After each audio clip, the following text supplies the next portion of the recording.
Una mambo gani? Una shida gani wewe mwanamke? Bado ujielewe kiasi hicho mwanamke. Unataka nifanye nini wewe mwanamke? Hebu njoo bwana. Njoo. Kwani shida yako nini ndugu yangu? Bro, huyu ni mke wangu. Sawa, ni mke wangu tena halali kabisa bro. Mpenzi wangu nisikilize. Mimi tulikutana tu tukamalizana, ikaisha na tumefunga ndoa za vichochoroni. Kaitwa tu shehe. Tumemalizana. Sasa hivi mimi nishaachana naye ndio maana niko na wewe.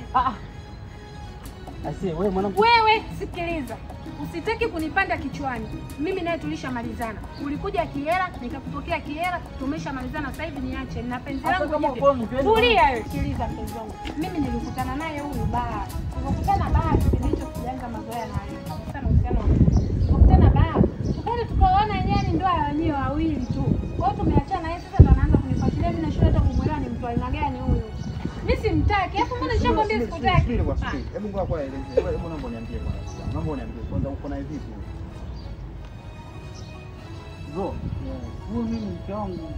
Mke wako? Yaani mke wangu kabisa halali wa ndoa. Lakini mbona mimi ameniambia ana mume? Sina mtu kabisa, yani niko single, usiniharibie mahusiano yangu. Yaani penzi langu ndio kwanza jipi hata changamoto halina. Kaka kutulia. Mimi naye tulishamalizana. Ulikuja kihela nikakupokea kihela tukamalizana. Kila mtu ajue maisha yake. Tena usije kurudia tena wewe.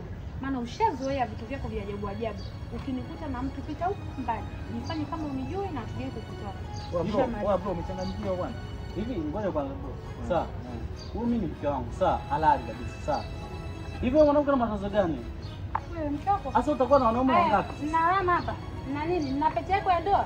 Hem jichunge basi jishikilie. Kavua pete yangu. Baby, naomba usisikilize. Brother, sikiliza nikwambie tu. Sawa. Huyu mwanamke sio kwamba ni wewe peke yako ndio.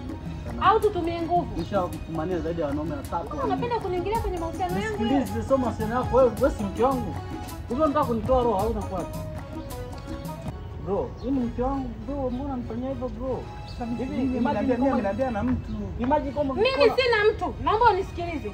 Manyika, niheshimu na kuheshimu. Niite mume wangu. Unanikosea mke wangu, unanikosea. Mimi sina ndoa na wewe. Tulifunga ndoa tukiwa chumbani wawili.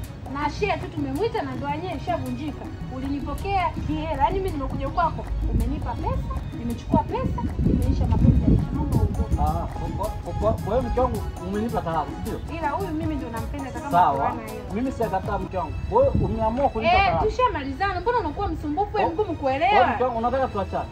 Sio nataka tuachane, tumeshaachana mimi na wewe. Yaani mimi sina ninachokudai, huna unachonidai. Ukiniona na mtu wowote, pita kule. Acha maneno utakuja kuumia. Sema nini mke wangu? Fresh. Bro, ile basi yako ile kwa nakuomba sana bro. Sawa. Huyu mimi mke wangu na mheshimu sana. Japo ananifanyia yote. Kishamfanyia leo wanaume hapa hatuna watano. Wewe usiniharibie. Baby si umshoti, wewe si una bastoni hapo. Kwani usimshoti huyo? Yaani mimi nataka nipate kwamba uthibitisho. Mimi sio mke wa mtu. Mimi sio mke wa mtu. Baby. Bro unasikia? Wewe sio unasema ni mke wako. Nenda kalete vithibitisho. Kalete vithibitisho. Wewe nenda. Wewe nenda. Ngoja.